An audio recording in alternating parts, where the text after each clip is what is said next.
Oh my goodness, my whole entire screen is full. I don't know this has happened yet. This is great.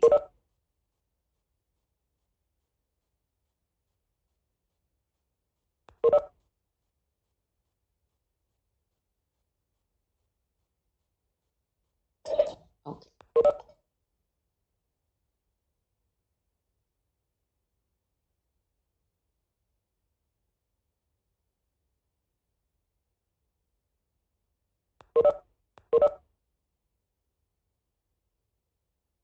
Well, so we know that the WebEx room can hold 100 people. So my goal it would be to fill the room. It would be a total packed house. Imagine the packed virtual house.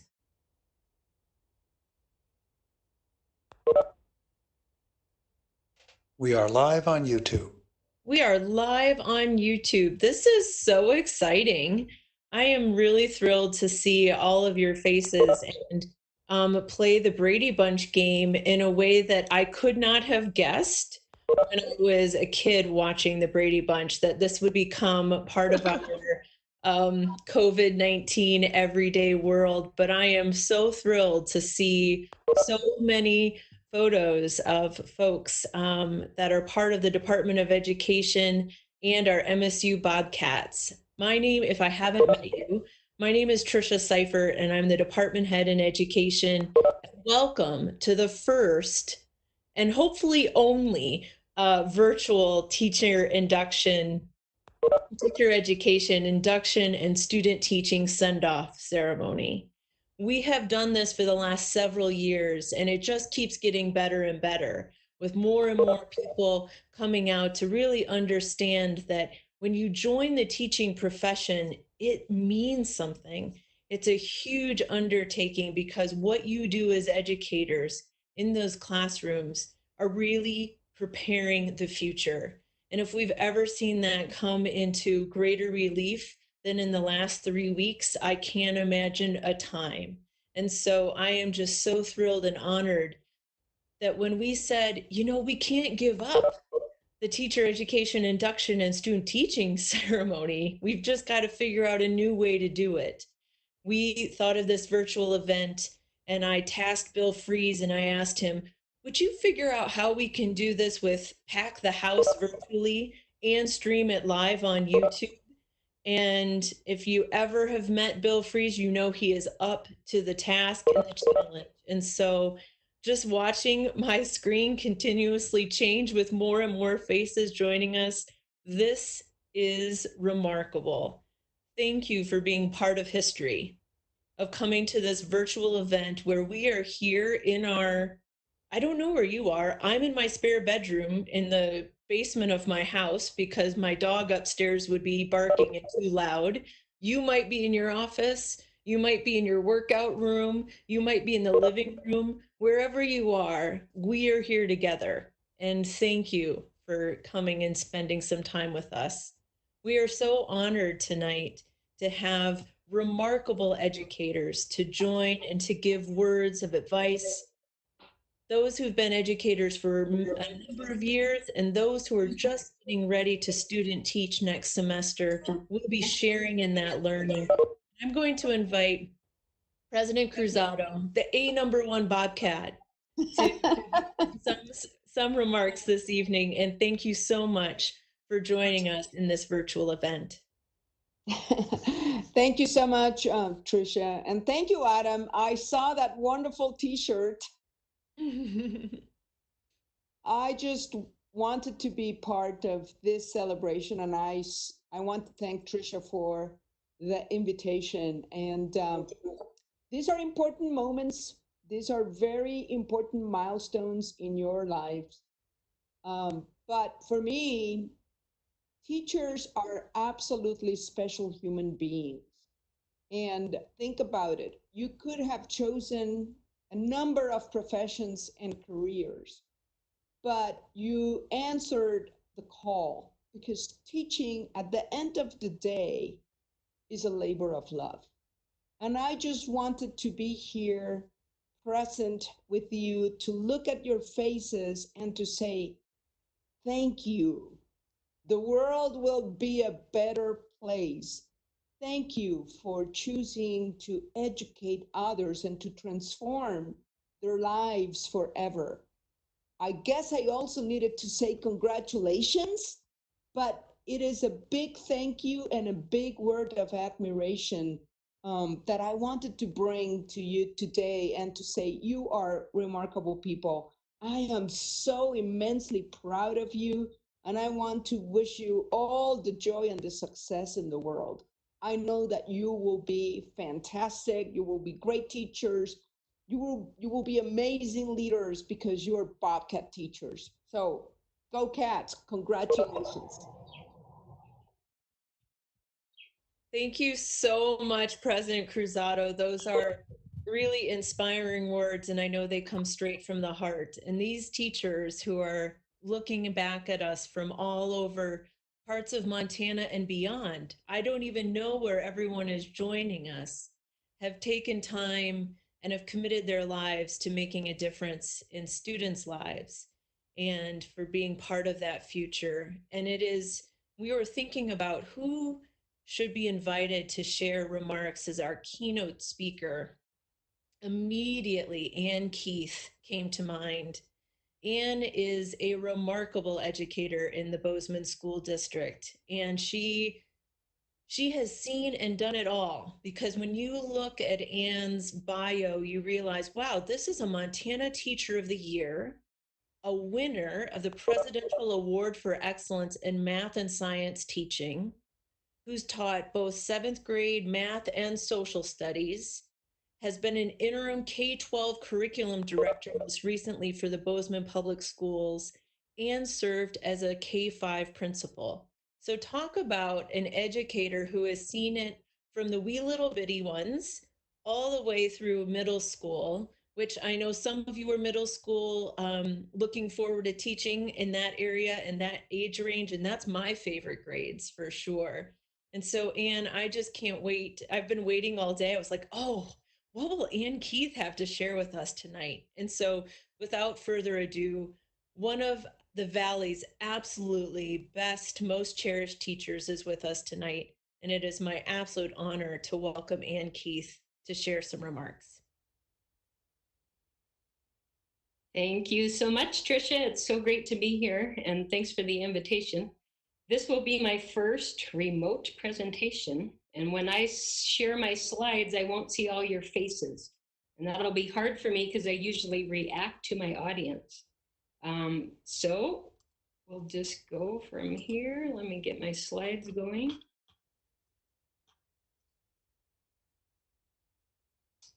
So I am here to talk about the joys and opportunities of teaching and some of my experience Tricia shared with you. But here's what you need to know about me. I grew up in Helena, and this is a family photo. I'm the youngest of 5. If you look at my brother, I don't think he's so excited about 4 little sisters. But my parents are tuning in on YouTube, so I want to give a shout out to them. They need a big medal for raising all 5 of us. But I was born to be a teacher. I was put on this planet to teach. I wanted to be a teacher from the time I was very small. I would ask all my teachers in Helena, where I grew up, to give me their workbooks. And then in my parents' house, I had a schoolroom in their basement. And I would line up all my dolls and play school quite often. Then I went to high school, and I ended up being the valedictorian of Helena High, one of, I think we had 7 valedictorians. But throughout my high school career, I was very discouraged to be a teacher. I had even teachers tell me I didn't want to be a teacher, shouldn't be a teacher. I was too smart to be a teacher. And the sad thing is I listened to those messages as I was growing up, and got an economics degree and went into the I worked for GE Capital and worked in the finance industry for a while. But my husband encouraged me to listen to my heart, and I ended up going to night school to get a teaching degree. And I started my career in California. I came upon this quote just recently as I was reading this book, Life's Great Questions. And the quote is that great careers are non-linear. And I have had a very non-linear career, which was when I started teaching, the only models I saw were people that stayed in the same classrooms, taught the same thing for years. And I have not chosen that path. I've had a lot of changes, as Tricia told you. And I I actually taught at Lamont K-5, my first job, which is at Bear Canyon here in the Valley. And then I've taught a lot of middle school. I've also been a K-5 and instructional coach. And as you heard, I've been a principal. So my greatest accomplishment has been raising my two daughters. They were both born and raised here in Bozeman. And as Tricia told you, I've had the honor to represent teachers from across the United States when I served as the 2010 Montana Teacher of the Year. And I have national board certification, which is one of the best professional developments I've ever done. The biggest honor that I have recently is that we've been deemed essential workers in this current pandemic situation. And I have been more proud of being a teacher recently than ever in my whole career. I just want to read you this first paragraph if you haven't seen this quote. It says, "We gave educators almost no notice. We asked them to completely redesign what schools look like. And in about 24 hours, local administrators and teachers Apollo 13'd the problem and fixed it. Kids learning, children being fed, needs being met in the midst of a global crisis." And we've done that in Bozeman, and it's been crazy, amazing, hard work. But I'm so proud to be a teacher right now, more proud than ever. So as I was thinking on this, I wanted to give you some advice coming into the profession.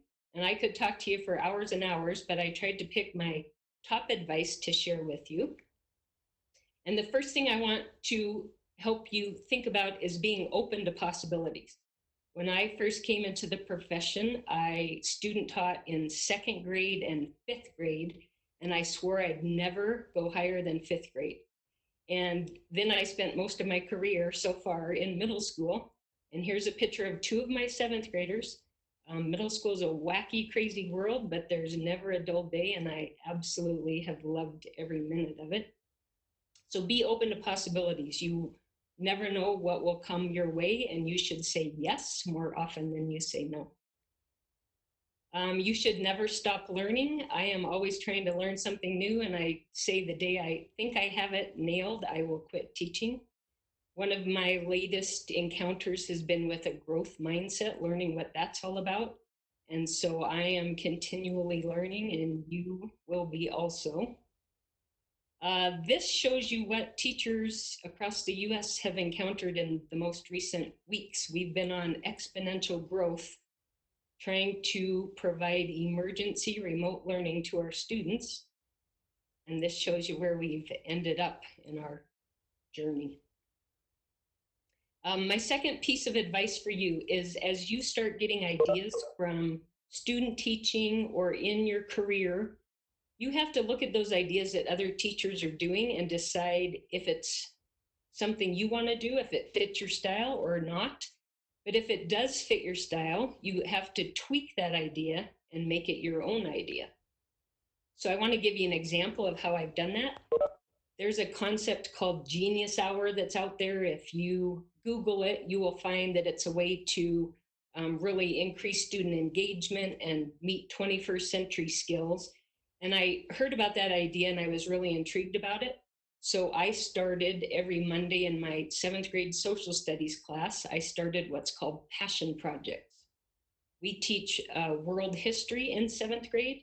So I challenged my 7th graders with this question: how can we make the world a better place? And 7th graders blew my socks off. These 2 girls did some research. They called Heart of the Valley Humane Society here in Bozeman, and they asked what their current needs were. And the employees said they needed cat toys, that cats get really bored when they're all alone. So these two girls researched cat toys and what materials they could use, and they came up with some cat toy designs and delivered those to Heart of the Valley. These two gentlemen love to fish. They ask their mothers every day in the summer to take them to the pond by our mall. And the moms are always really tired of doing that. So these guys took it upon themselves to research some engineering designs and create their own cart that would get them to the fishing pond. So here they are in my classroom. On the right, you see they brought in their own power tools, which was a little bit scary. And I don't know if that followed my school rules or not, but they constructed this. They brought in all their own materials. On the left, you see they had two containers for their fishing rods that they could put in their cart, all their stuff in their cart, and then they hooked it up to their bike. And here's their finished design.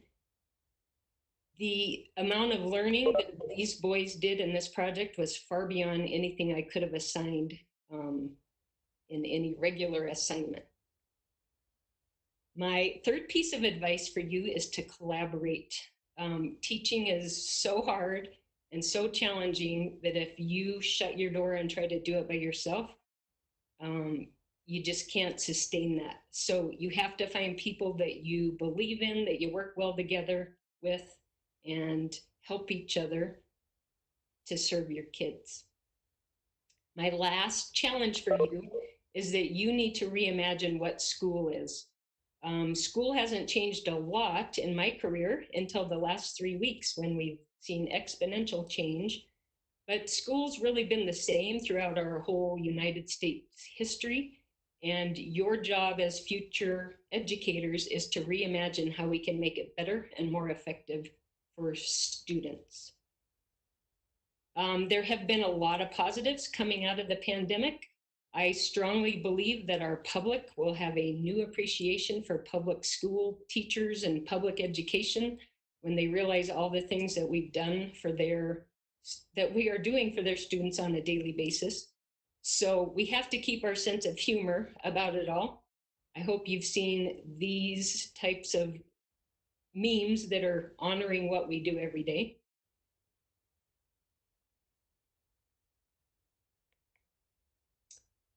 And I really, really hope that you will love teaching as much as I do. It is hard, it is challenging. There's days that you wonder why you do it, but 90% of the time, I have loved my job. And every day, if you focus on the difference that you're making for kids, the connection you're making with other students and with families, I hope you find this career as rewarding as I have. Most important right now, you need to take care of yourself as a human being. So I have these posted on my refrigerator in my kitchen. And I'm keeping a gratitude diary every day, just finding little things to be grateful for. And it's really helped my positive attitude as I work from home and face the sequester at home challenge. So welcome. I think teaching is the greatest profession. And I am so excited that you are joining this venture. Thanks so much for having me.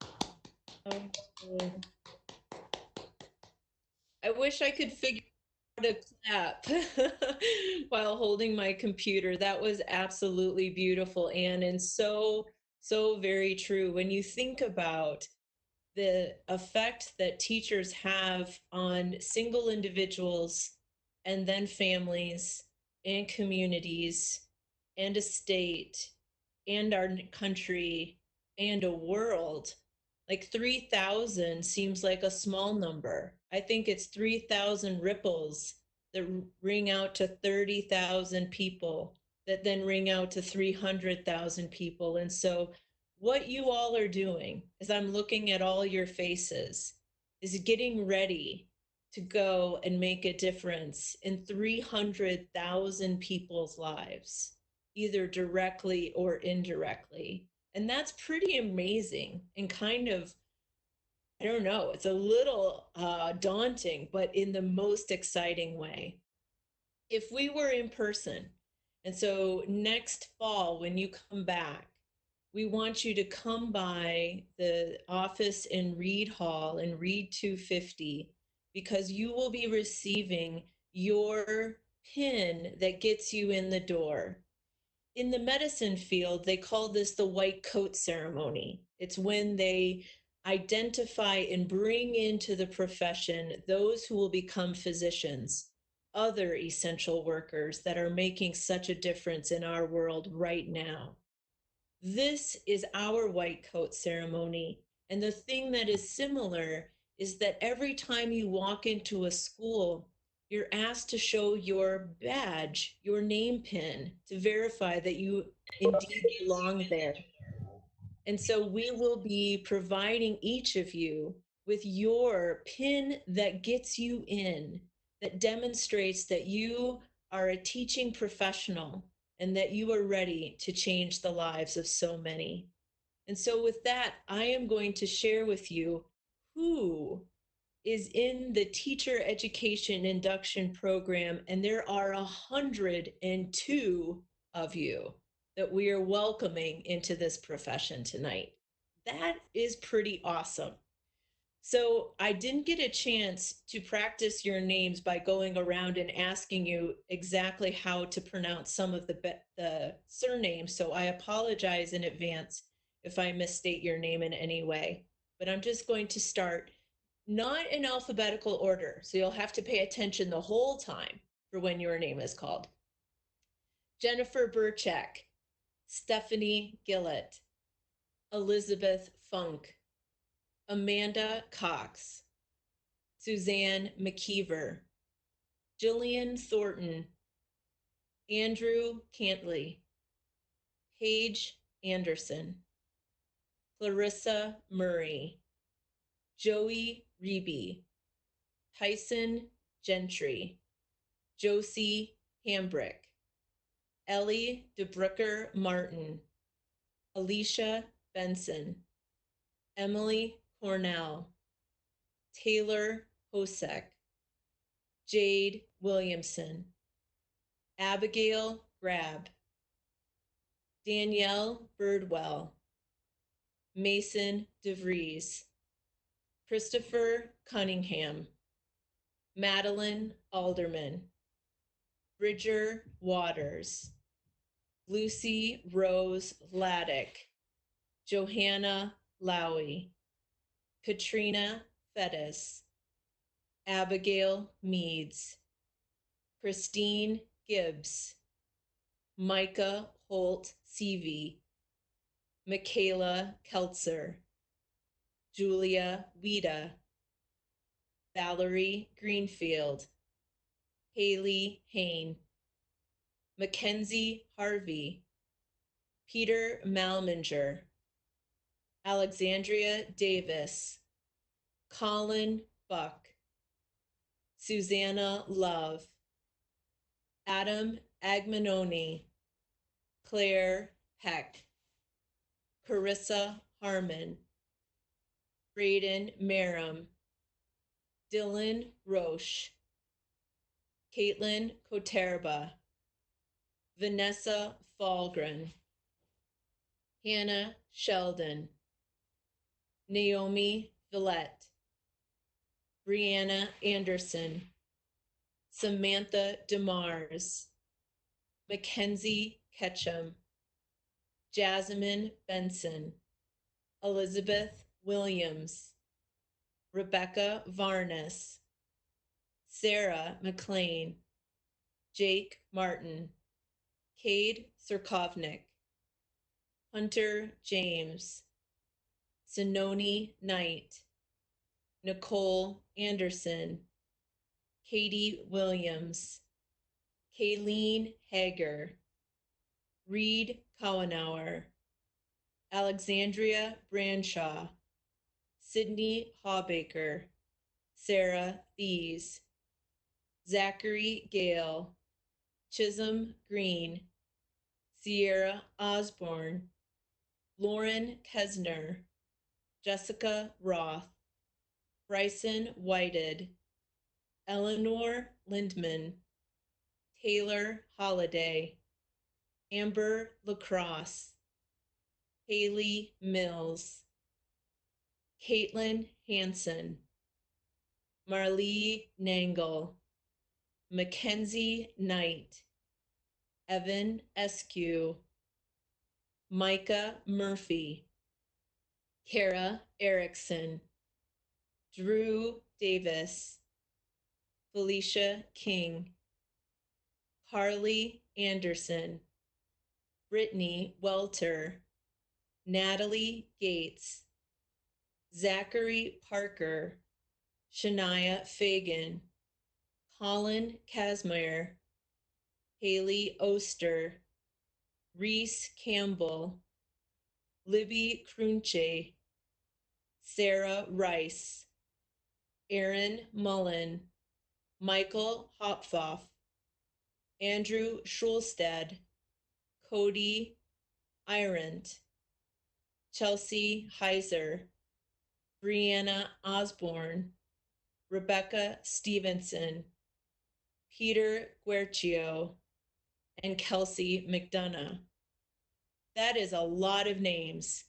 I am so excited for our state to have that many wonderful students becoming teachers to meet the needs and educational future of all of the young people across Montana and beyond.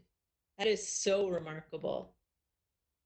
So I invite you in the fall to come by Read 250. That's the dean's office, and we will have your name badges with your names on them so that when it's time for you to go for practicum and to go into the schools, you are easily identifiable as a Bobcat. And now what we always do is we identify those who have been part of the program and recognized as outstanding students. And I'm going to ask John Mielek and Ann Eubank to take over.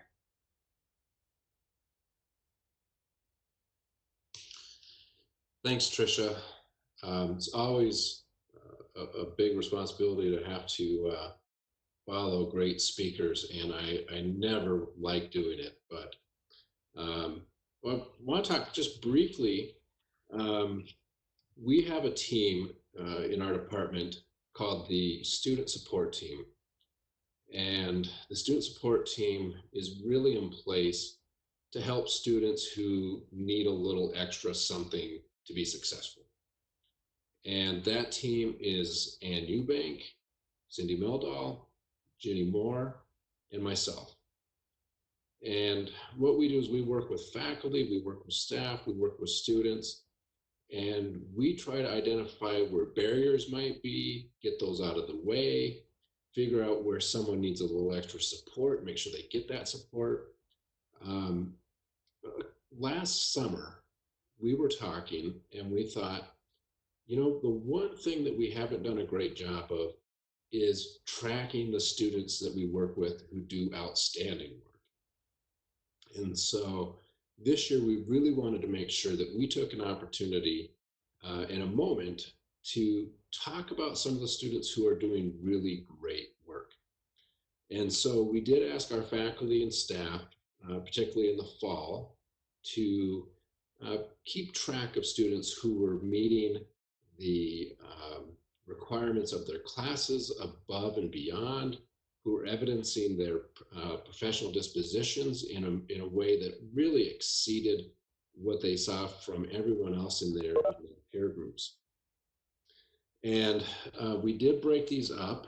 So we have some students who are nominated in the K-8 licensure area, some students who are nominated in the 512 area. And what we thought we'd do is just let you know, in K-8, we had a Prac 1 pair. So the pair was actually nominated. So that's Jack Jochum and Ethan Huntz. And then from Practicum 2 was Logan Swenson. We're very excited for them. In our 512 area, we had Alec Nearing, Julia Nelson, Megan Aholt, John Barber, and Hannah Telling. Some of these students are currently student teaching, and they've been able to come back and join us tonight. Some of them will be student teaching in the fall. no matter where they're at in their program, I think it really speaks a lot about how their faculty, staff, and peers have viewed them to make these nominations. The student support team had an opportunity to read each of those nominations and talk about the students at great length. And the K-8 award for fall will be going to Jack Jokum and Ethan Huntz for their Prac 1 contribution. So everyone should give them a round of applause, and I can see it on my screen. I hope that those of you that were got that award can see that as well. Funny story about Jack and Ethan's placement. Their cooperating teacher reached out to me and had never taken a practicum student before and said, I would like to take a practicum student, but I just want one, so can you send me a practicum 2? I just pretended I didn't get that email and sent him 2 practicum 1 students. And so I'm so glad that the 2 of you were the 2 that went with him, because not only did you do an outstanding job, but now he said, okay, I think I can handle anything, so feel free to send me other things or other students in the future. So great job, you guys. The award for 512, our outstanding student is Hannah Telling.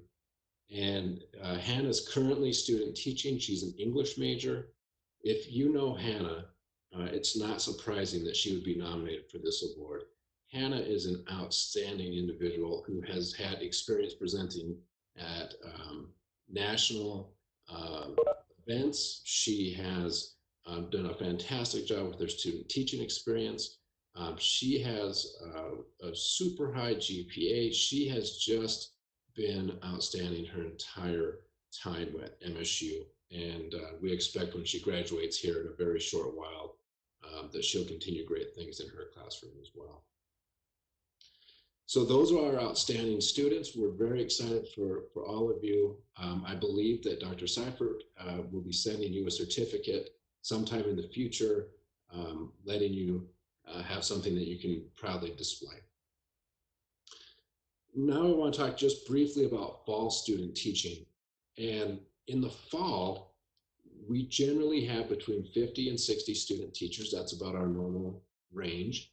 In the spring, we have between 80 and 100 student teachers. This fall, we're going to have 84 student teachers.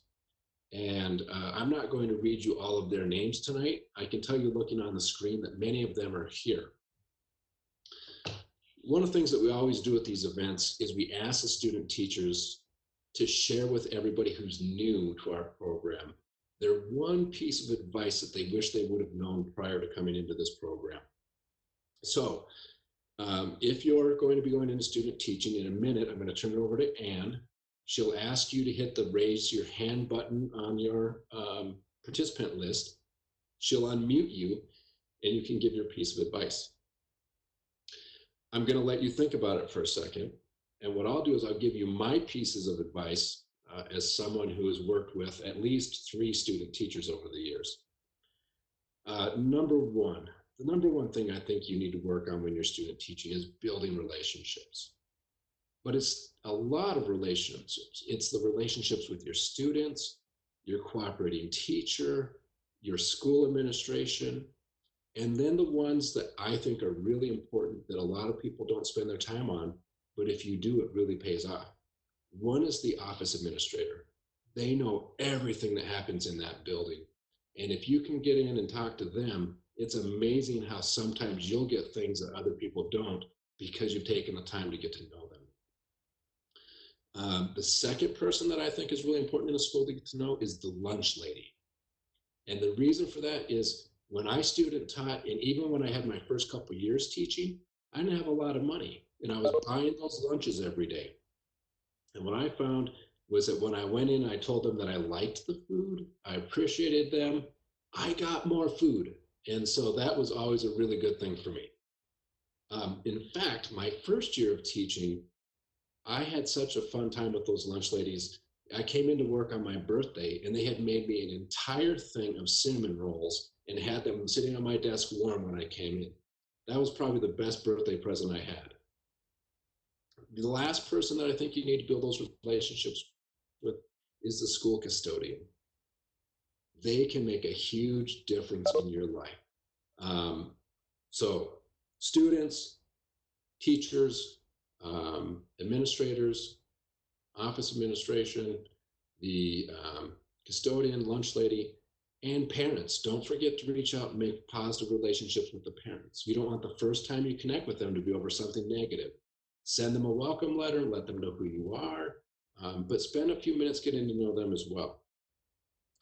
The other thing that I want you to think about is student teaching stressful. Not for everybody, but almost everybody. And what I've learned is that the people who say they're not stressed out, they're not worried about it, they're just lying. So don't believe them. What we want you to do in your student teaching is not be perfect. You can make mistakes. You can have things that you try, they might not go the way that you expect. Seek progress. Keep getting better every day. Don't worry about being perfect. We want you to use your reflection time to think about what went well, what didn't go well. But every day, try to do a little bit better than you did the day before, and it's going to be a huge success. So those are the pieces that I've kind of collected over the years. I think those will be helpful to you as you move forward. And what I'm going to do now is ask Dr. Eubank to moderate a discussion and let all of you give your best pieces of advice to the students who are going to be entering the program.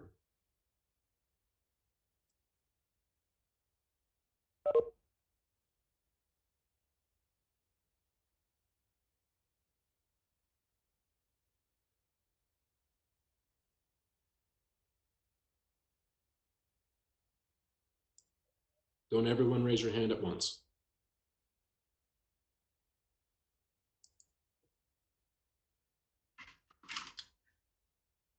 Well, thank you so much, John, and thank you to all of you who are here with us tonight at this wonderful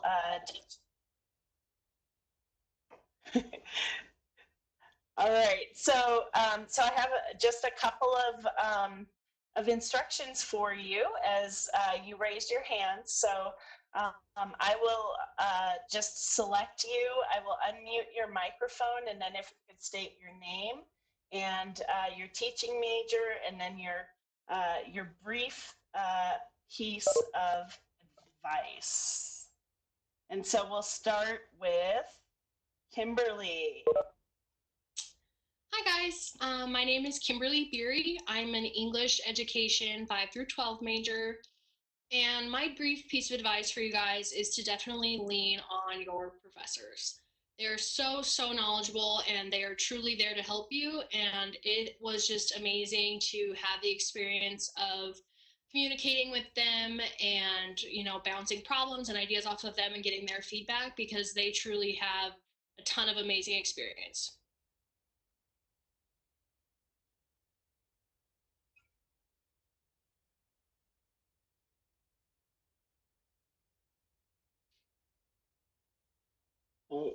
Thank you, Kimberly.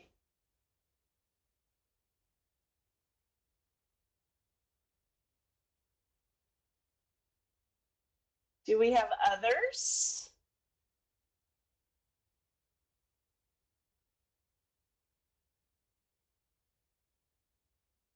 I think someone named Jessica has her hand up in her actual video. Oh, okay. Jessica, if you can hover over your name in the participant list, you'll see the hand button. So let's see here. Okay, next we'll go to Megan. Hello, my name is Megan, and I am a elementary ed K-8 major. And one piece of advice I can give to students going into practicum is really take advantage of those placements and really like dive into the experience. Like take the opportunity to be vulnerable and go out there and try your best. And then when you're done with that experience, reflect on it so you can grow. Like John said, you're not going to be perfect, and that's okay. What matters is that you grow from your experience and you walk away, you know, a better teacher for it. Great. Thank you, Megan. Okay, next we'll go to Jessica. Hi, I'm Jessica Settlemyer. I'm K through 8 elementary and also art at K through 12. My best advice is to bring a notebook with you everywhere when you're doing your practicums and write anything down that catches your eyes or your ears, because when you do your journaling every week, you will forget. And those things that are obviously important, otherwise you wouldn't have noticed that. So that's my big tip. That, and also make your relationships with your students first day, get to know who they are, what they like, because they will learn to appreciate you more and listen to you and respect you a lot quicker. Thank you, Jessica. Okay, next we'll go to Alicia Benson. Hi, I'm Alicia. I am a secondary English education major. This advice is mostly to myself to continue doing, but I think as education majors in general, a lot of us really focus on deadlines and homework and making lesson plans and all of those things that are a part of our school experience. I think it's so easy to get caught up on those things that we forget that when we're in practicum, or for me in the future with student teaching, um, you're in this amazing place that you get to work with students, and rather than being worried about, oh no, like, is my lesson plan good enough, am I going to deliver it well enough, really, like Megan was saying, connect with these students. You only get to be with them for a little bit, and each one is so valuable and so amazing, that it's really important to really spend that time getting to know them. And if you mess up your lesson, like, that's okay, as long as you made a connection with a student. So that's my advice. Don't get stuck on the logistics of like being a student. Just really learn from your experience with them. Thanks, Alicia. Okay, next we'll go to Amanda Stevenson. Hi, my name is Amanda Stevenson. I'm an elementary ed K-8 major with a reading teaching minor, K-12. And my advice is for going into methods courses to save everything. Download every resource off of D2L, save every example you make in class, every lesson you write, because you don't know where you're going to be placed for practicum, student teaching, where you're going to teach, and anything you do now could come in handy in the future. And I really wish I had saved more. Thank you, Amanda. All right. Okay, I'm looking through our list. I don't see any other hands up. Is there anyone else who would like to provide a word of advice to our new teacher education program participants? Don't be shy. Chance Meyer. Okay. Chance Meyer, I'm gonna just unmute you, okay? And you can tell us all about it. I was on a Chromebook and I was reading. I can't raise my hand on a Chromebook, but my main piece of advice would have to be to utilize your professors. But one new thing I did this year was I started self-reflecting after my practicum experiences. And what I would do is just in my car, right when I got in my car after practicum, just downloaded like a voice recording app, and I would just blab off about my entire day in practicum. And it became really useful for the REP, and having data to kind of support all of my findings. So that was something I'd highly recommend. And I'd like to give credit for Nancy Hopkins. She really stressed that in her practicum class, and it helped me out a lot. Thank you, Chance.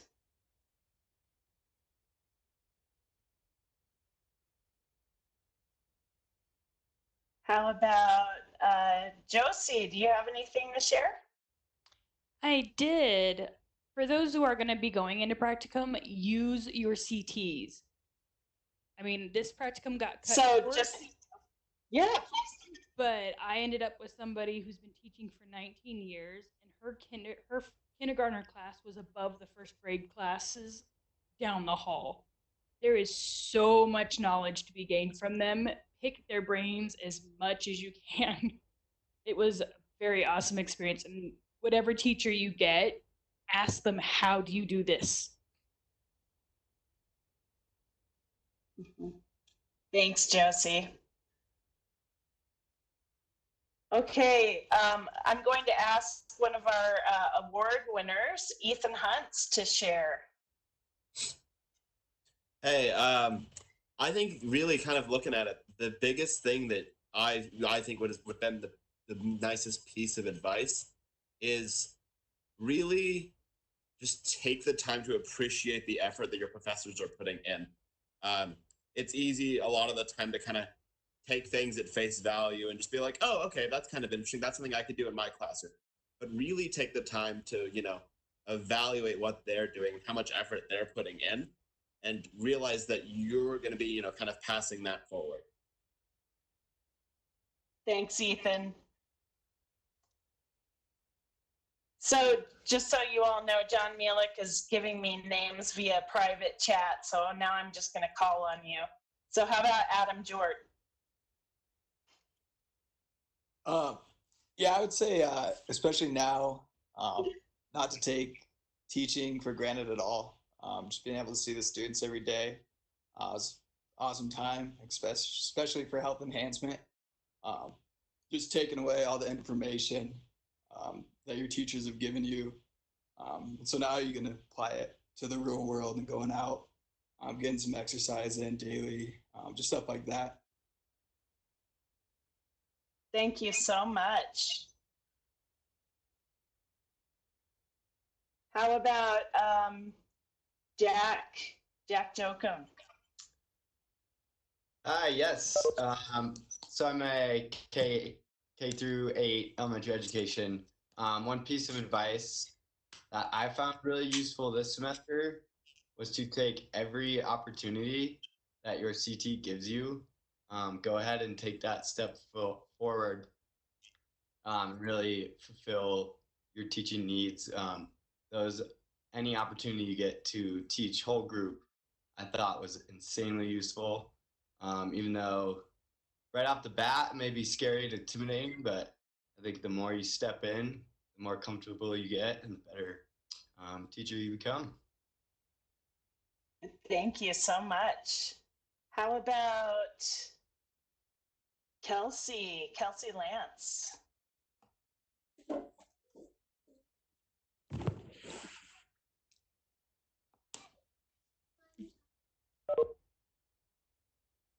Hello.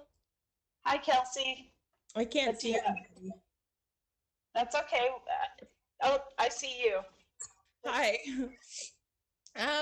I would just say that, just as some of the other people have said, just rely on, your teachers in the classroom, your CTs. I loved what Jessica said about carrying a notebook around. I thought that was really awesome. And it helped me a lot too, to write down all my ideas and the things that, questions I had and all of that, from conversations with my CT. So I just really appreciated it and found that to be very helpful in my journey. Thanks, Kelsey. Let's hear from Mariah Pierce.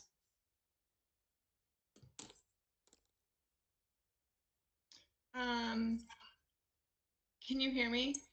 Yes. Okay. Yeah, I think just to reiterate what people are. Oh, my name's Mariah Pierce. I'm a K-8 student teacher, and so I didn't get the opportunity to do my second practicum this semester, and so from that experience, I just learned from my last practicum, like, just take advantage of every opportunity. And like people are saying, ask your CT questions. They're an amazing person and resource for you, and they're going to support you all the way through. And so I'm really excited for what's next to come. Thanks, Kelsey.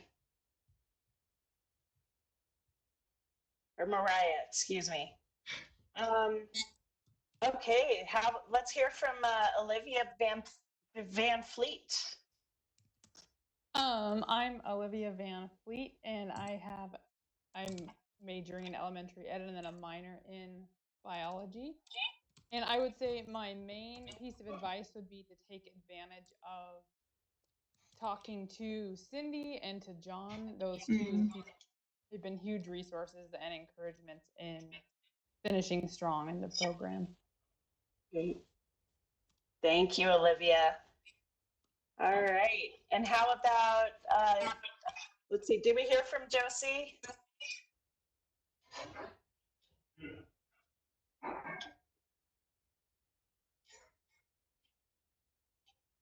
Okay, I think that's everyone that had their hand raised or that, oh, Jessica, I think you already spoke.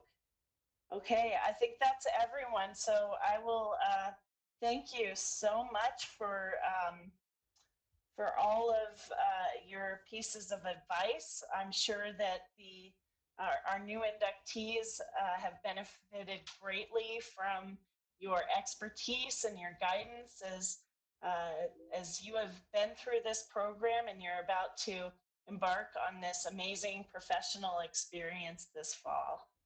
Thank you so much. We'll turn it back over to Tricia for closing remarks.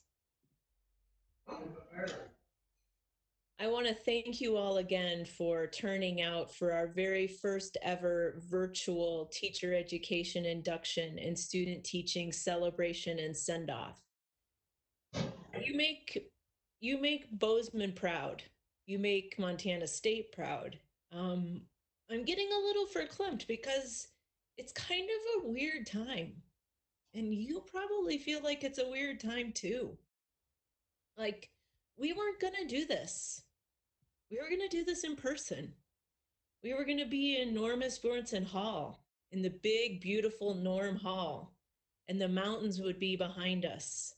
And it was going to be with like food and frivolity and name badges and books and all of these crazy things. And this is different. But if there's anything that I've kind of taken away in the last 3 weeks, is that teachers get stuff done. Like, I think there are virtually no other enterprises that could literally have almost 24 hours notice to flip 100 years of an industry on its head and say, y'all figure it out. And yet teachers have, you have, we have. And the reason why we have, I think, is because the key part about being an educator is knowing that you're human and that relationships are first. The people in your classroom are first.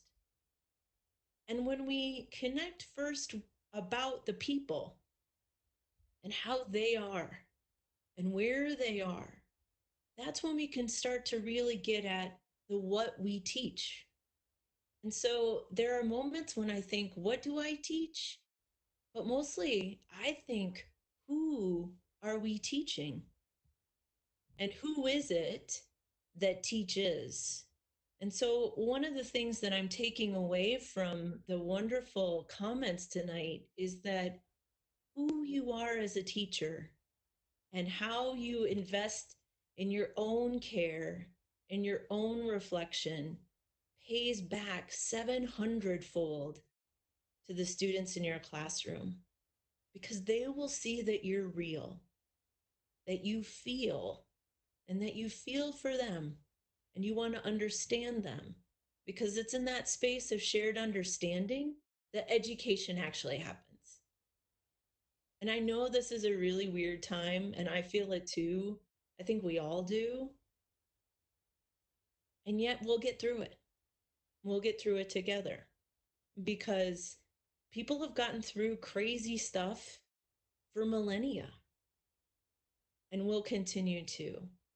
And so I don't know what the future holds. I don't know what fall will look like, but I know that we will be together, that you will see us and we will see you, and we will be virtually a family. and a team, and we will always be cats because we're an unstoppable force. Teachers are an unstoppable force in our society because you are instrumental in the force that it is our future. So thank you for what you do, for showing up, even on the days that are hard, even on the days when you'd rather be in bed. At least right now in remote learning, you can teach in your pajama bottoms. It's all work on top, pajama down below, whatever works for you. Thank you so very much. Be safe, be well, stay healthy. And if you remember any of the emails that we've sent recently, keep washing your hands. Thanks so very much. Take care. Have a good night.